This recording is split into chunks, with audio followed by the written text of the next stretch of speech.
پھر عطا اللہ شاہ بخاری رحمۃ اللہ علیہ راول پنڈی کے لیاقت باغ میں خطاب کر رہے ہیں. راول پنڈی کے اندر قرآن و سنت کا آواز اٹھانے والی ایک مضبوط آواز، شرک کے ایوانوں کو ہلا دینے والی ایک للکار تھی. شیخ القرآن حضرت مولانا غلام اللہ خان سب کو رحمۃ اللہ علیہ. سید عطا اللہ شاہ بخاری رحمۃ اللہ علیہ لیاقت باغ میں خطاب کر رہے ہیں اور حضرت شیخ القرآن مولانا غلام اللہ خان ساتھ بیٹھے ہیں. عطا اللہ شاہ بخاری نے کہا لا الہ الا اللہ سمجھنا ہو تو غلام اللہ سے سمجھو، محمد الرسول اللہ سمجھنا ہو تو عطا اللہ سے سمجھو. یہ دونوں ملے پھر تو بن گیا پاکستان کا مطلب کیا؟ زور سے بولو، پاکستان کا مطلب کیا؟ محمد الرسول اللہ. پھر یہ غلام اللہ اور عطا اللہ ملے، پھر ایسی صدائیں لگائیں، لا الہ الا اللہ کی صدائیں بھی لگائیں اور محمد الرسول اللہ کی صدائیں بھی لگائیں. عقیدہ ختم نبوت کے جھنڈے بھی لہرائے، عقیدہ توحید کے جھنڈے بھی لہرائے. بستی بستی میں شرک میں ڈوبے ہوئے لوگوں کو، قبروں کی پجاریوں کو، گھوڑے اور گائے کے آگے جھکنے والوں کو وہاں سے بھی ہٹایا، رب کے سامنے جھکایا اور قادیانیوں کے فتنے سے متاثر ہونے والوں کو بتایا کہ جیسے اللہ کے علاوہ الہ کوئی نہیں ہے، محمد الرسول اللہ کے بعد اور نبی کوئی نہیں ہے. اگر آپ غور فرمائیں تو کلمے میں لا الہ الا اللہ، اس لا کو عربی میں کہتے ہیں لا نفی جنس. پریشان نہ ہو کہ پتہ نہیں یہ کیا بلا ہوتی ہے، اس کو میں آسان سمجھاتا ہوں. میں نے ایک لڑکے کو بھیجا کہ یار دیکھو ساتھ والی حویلی میں کون بیٹھا ہے. اس نے جھانکا، وہاں کوئی چیز نہیں تھی، انسان تو اپنی جگہ پہ، کچھ بھی نہیں تھا. وہ واپس آیا، اس نے کہا وہاں تو انسانیت کی جنس ہی کوئی نہیں ہے، آپ پوچھ رہے کون کون بیٹھا ہے. اس کو کہتے ہیں لا نفی جنس.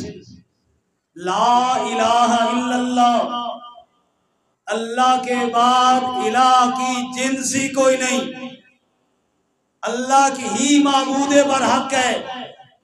بالکل سوچو بھی نہیں کہ اللہ کے علاوہ کوئی میری مشکل کشائی کر سکتا ہے. لا الہ کوئی بھی نہیں ہے. اور لا نبی بعدی، کوئی لا جو الہ پر آیا وہی لا آیا، لا نبی بعدی.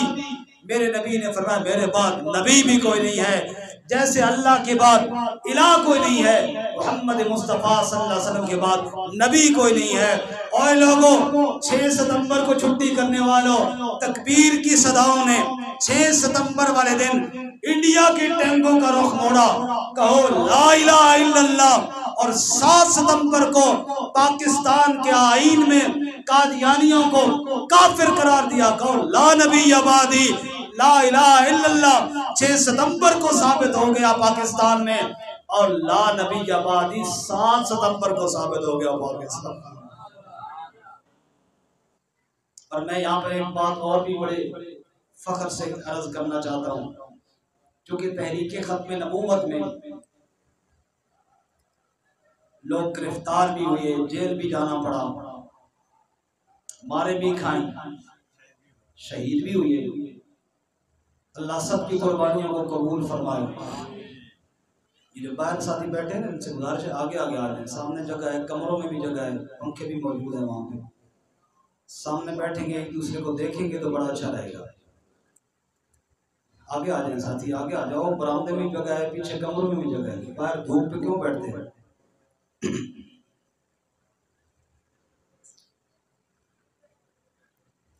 باقی میری طرف توجہ کریں. تو اس تحریک میں قربانیاں ہوئیں، شہادتیں بھی ہوئیں، گرفتاریاں بھی ہوئیں. تو میرے والد صاحب قاری محمد اشرف توحیدی رحمۃ اللہ علیہ ان دنوں تعلیم القرآن راجہ بازار میں حضرت شیخ القرآن مولانا غلام اللہ خان رحمۃ اللہ علیہ کے پاس پڑھتے تھے. جب تحریک ختم نبوت میں گرفتاریاں ہوئیں اور یہاں تعلیم القرآن میں چھاپا پڑا، علماء بھی گرفتار ہوئے، طلبہ بھی گرفتار ہوئے، ان گرفتار ہونے والوں میں میرے والد صاحب بھی گرفتار ہوئے. اللہ ان کی قبر کو جنت کا باغ بنائے. تو تحریک ختم نبوت میں ان کی قربانی بھی لگی ہے. تو آج اس طرح آسانی کے ساتھ کوئی ختم نبوت کے آئین کو تبدیل نہیں کر سکتا. کیوں نہیں کر سکتا؟ اس کے پیچھے اخلاص والوں کی قربانیاں لگی ہوئی ہیں. آج کوئی پاکستان پہ حملہ نہیں کر سکتا. کیوں نہیں کر سکتا؟ اس کے دفاع کے لیے ہمارے نوجوان تیار موجود ہیں، مخلص موجود ہیں. اور اسی طرح کی ختم نبوت پہ بھی حملہ انشاءاللہ کوئی نہیں کر سکتا. علماء حق دفاع کے لیے ہر وقت موجود ہے.